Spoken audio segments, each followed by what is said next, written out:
The success of Peppa Pig is crazy, over 20 years in the game, and the show shows no signs of stopping. But have you ever thought about how things were before Peppa became a hit? It all started when the show's producer, Phil Davis, while studying animation at Middlesex University, realized he didn't like working in animation, so he decided to become a producer instead. He says that animating a show is super demanding, and he prefers to have a life where he can take breaks for snacks, which makes perfect sense. Yeah, but it was while studying there that he met the Peppa Pig animators, Mark Baker and Neville Astley, who really loved animation. After bouncing around some ideas together, they decided they wanted to create something lasting that would bring them job stability. That's when the idea for Peppa came about, but at that point, they still weren't sure what exactly to do with her, since all the other shows for that age group were about princesses, fairies, ballerinas, or something like that. They wanted something easier for the audience to connect with, something that was safe for them to create any kind of crazy situation without scaring off the viewers, and it also had to be about a regular person living in a normal house with a normal family. It all started with this sketch you see. You can already see the essence of the little pig in the first drawing. After a while, they started tweaking the height difference between her and George, because they thought it was a cool idea for her to have a little brother, and since she has a brother, it made sense. Learn all about what goes on behind the scenes when Peppa and her family come to life here on the Planet Team channel. Like I mentioned before, Fee Davis isn't really into animation. It's not that he doesn't like cartoons or anything, but he's just not a fan of spending hours glued to a computer.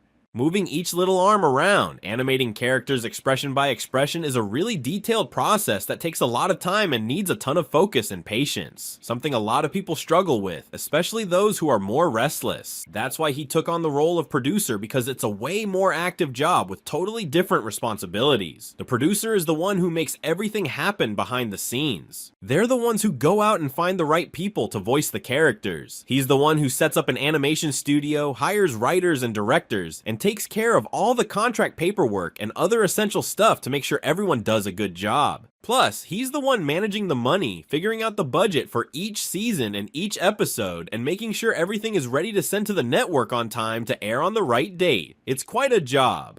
Yeah, loving animation doesn't mean you have to love animating the drawings. Did you know that's the producer's job? If you learned something new from this video, let us know by dropping an animation in the comments. Getting back to Peppa's personality, I think everyone knows someone who doesn't like the show, whether it's because of the simple art style or the kind of rough animation. But one criticism I always hear is about how rude Peppa is, and how she sets a bad example for viewers. Peppa is the same age as them, and kids tend to copy what they see. So real-life kids started acting out like the cartoon pig, and if I told you that this was intentional, not the kids misbehaving, but Peppa having that personality, that's what matters. In interviews, Fee Davis always talks about how Peppa being bossy, feisty, and hard to deal with was important to him because he thinks that's a less represented side of these kinds of cartoons. It's an opportunity for parents to talk to their kids and say that kind of thing isn't right. That's why Peppa always wears a red dress. It's a color that matches her fiery personality, and it's really cool how Phil mentioned that he didn't like to animate because it took too long. They had the brilliant idea to make the animation look intentionally rough, as if a kid Peppa's age had drawn it. This helped speed up the animation process. Just to give you an idea of the difference. The only episode of Blue Way, which is a much more detailed and better animated series, takes a few weeks to make. It would take 4 years to produce a season of 50 episodes, but there are ways to optimize the studio's time. For instance, the longest they took between seasons was 2 years. Now with Peppa, since the animation and drawing are much simpler, they managed to produce 52 episodes in just 18 months, and they can release a full episode every week. It's really fast. Did you know that? It's pretty impressive. It's such a hassle to gather all this info, so I think we deserve a click on that subscribe button and the notification bell. Something the producer said that really made me laugh was how they have a special affection for details, and he even says that every frame matters. Have you guys seen how many blooper videos we've made of Peppa? It's not exactly a love for details, but considering they pump out an episode every week, it's like they don't even have anyone working on them.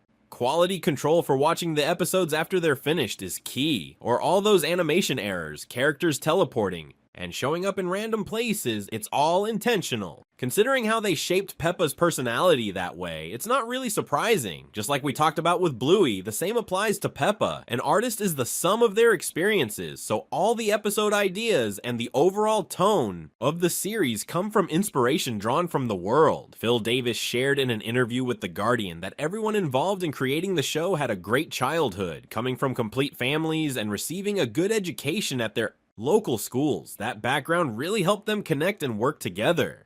So, when one person pitches an idea for an episode, like a little brother throwing a tantrum or a dad wanting to have a barbecue, they all instantly get what the other is talking about. Talking about it because they've experienced it too really helps speed up the animation process since they spend less time debating ideas. One of the animators, Mark Baker, mentioned in the same interview with The Guardian why they chose to use animals in the show. When Peppa was created, there were a lot of child characters without real families or parents. Our experience showed that kids don't like to laugh at themselves, but they do enjoy laughing at their parents, so we included Mommy and Daddy. Managed to bring in humor without poking fun at the kid-friendly character. Animal stories work well for kids because they offer freedom. For example, a pig can be messy. The animation works because it's a step away from reality, making kids feel safe while watching. In that same interview, he shared another amazing behind-the-scenes detail about where they get their ideas. Everything happening around us and with our kids gets woven into the stories. In a way, you absorb it all. Feeling guilty is always watching Lily, the 4-year-old girl who voiced Peppa. One time she had a skin allergy and was told not to scratch. And she said, "Didn't you say you wouldn't do that?" She replied, "No problem. I'm doing it secretly." That kind of kid logic is just so adorable. You can't make that up. Can you imagine? That's exactly what we see in Peppa Pig. That kind of child logic being applied all the time.